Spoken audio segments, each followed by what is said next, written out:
I am a senior here, and even though I'm going to be graduating, I still care about our school, and I still have a sister coming up, so I do care. So from more of our students' questions of what would help us more understand, I know what I'm going off of, if we go to five blocks and make these cuts, what do the projected numbers show as our proposed class size?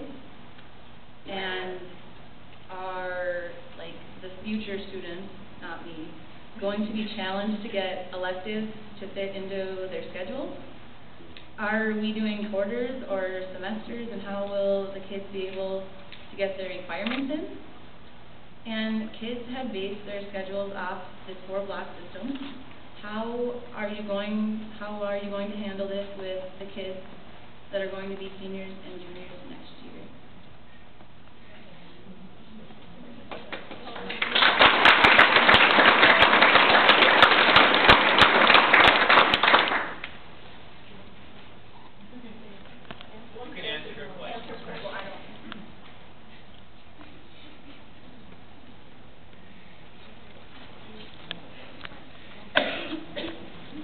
Rebecca, in terms of the transition piece with the 4-block, the 5 out there, the process will not be, or it's anticipated will not be. Can you please use the microphone?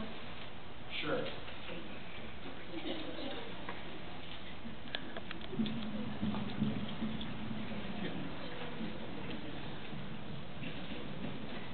Answering in reverse, Rebecca, in terms of it is anticipated that transition from the 4-block and for the junior high kids equally in terms of 7-period to 5 periods, there will be transitions out there. We had to make adjustments in graduation credits. We had to make adjustments in terms of the schedules, all of those issues out there when we came the other direction from 7 to 4. And so there will be a process over the course of the next month, assuming the board moves forward in terms of that transition piece. In terms of the recommendation to the board has been quarters out there. And again, anybody in the room can do the math. If we're in 4 periods right now, out there, basically a student, on 4 quarters has 16 opportunities throughout the course of the year. 4 times 4 is 16. In terms of if we're moving to a 5-period day, there will be basically 20 opportunities out there in terms of those pieces. So that speaks to some of the opportunity relative to the elective piece and that question out there too, Rebecca. The somewhat opposite issue is available in terms of the junior high school.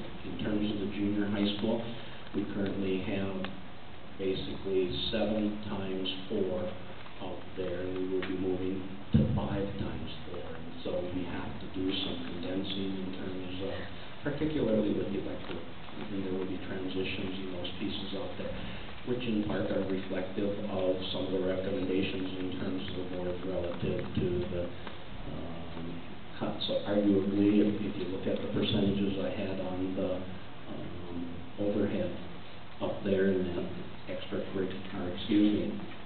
electives are more inversely impacted than what some people would define as core courses. In terms of junior high, for example, we anticipate that an 8th grader will be taking language arts all year long. Instead of 47, 46, 48 minutes all year long, because on a 5-period day, the periods will be somewhere in the neighborhood of 68 to 70 minutes. They will now be taking 68 to 70 minutes. So in some of the core areas, they actually get more time, and in some of the elective areas, they will actually see less. The information was shared with the board relative to those questions and those issues out there, with the thrust that the board has told us they want us to move to a common schedule to effect the efficiencies that are available, because we can't afford a 7-period, 4-period conflict anymore. That helps?